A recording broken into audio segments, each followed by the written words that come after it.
I was delivering Uber Eats to a luxury condo when the door opened, and my wife was standing there in another man's shirt. The universe has a dark sense of humor, but even I didn't expect it to hand me my own betrayal in a takeout bag. My name is Nick Harper, and for 8 years I thought I had it all figured out. A loyal wife, a stable life, and a future that actually made sense. But all of that, every single piece of it, dissolved in one cold November night. It happened inside the doorway of a luxury condo, a place I never belonged. It all started like any other Tuesday. My day job as a construction foreman wrapped up around 5, and by 6, I was on my Uber Eats shift, hustling to cover the growing gap between my salary and my wife Jessica's expensive tastes. It was always networking events, new gym memberships, wine tastings, spontaneous spa days. She was an HR director, pulling in triple what I did, but somehow my extra shifts were always necessary to make ends meet, and I never questioned it. That was my first mistake. That night, a notification pinged on my phone. Pick up at Sakura Sushi, delivered to 1247 Riverside Drive, Unit 12A. My stomach just sank. I knew that address. It belonged to one person, Evan Dorn. He was a slick, smooth-talking real estate broker from her networking group. The guy she always described as harmless. I'd met him once. He had this expensive watch, a rehearsed smile, and a handshake so soft it felt like touching a cloud. The kind of guy who calls himself an entrepreneur but has never had a single speck of dirt under his fingernails. I kept telling myself it was a coincidence. Just a random delivery. That denial lasted exactly 12 minutes, the entire drive to Riverside Drive. As I walked up to the door of Unit 12A, my heart was hammering against my ribs. I knocked. The door swung open, and there she was, Jessica, my wife.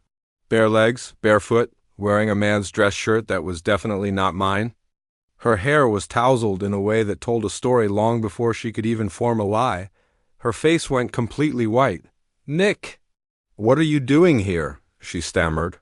I just held up the sushi bag like it was a piece of evidence in a courtroom. "Delivery," I said. My voice didn't even crack. "Shock has this weird way of freezing your emotions solid. Guess you're not in Chicago after all." And then, from behind her, Evan appeared, in nothing but a pair of boxer shorts. He had the nerve to look at me and say, "Hey man, this is awkward." I almost laughed. "Awkward?" I repeated, setting the sushi down on the floor. "No, Evan, awkward is when you forget someone's name at a party. This is what happens right before the demolition crew arrives." Jessica immediately started crying, trying to grab my arm, her voice shaking. "Nick, please, just let me explain." I pulled away from her. "Explain what, Jess?"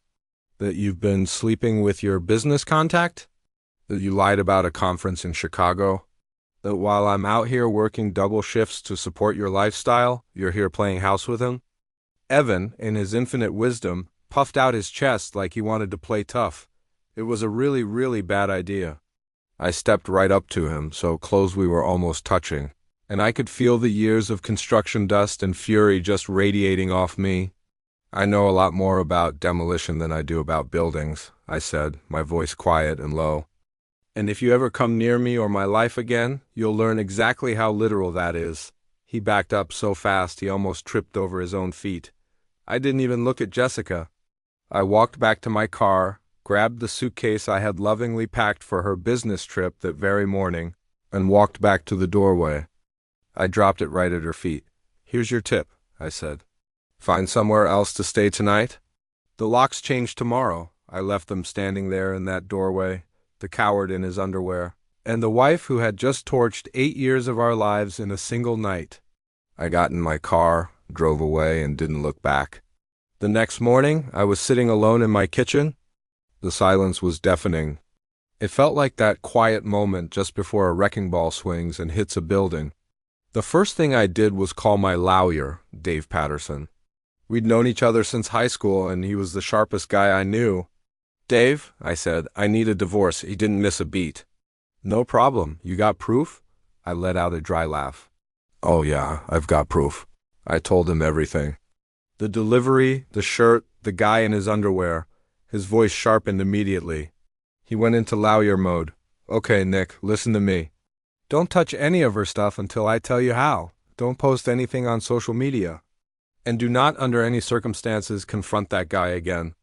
Your first stop is the bank. Freeze all your joint accounts. Right now? I followed his instructions to the letter. Bank first, locksmith second. Then I drove over to my best friend Big Mike's house. Mike is the kind of guy you want on your side when your entire world starts listing sideways.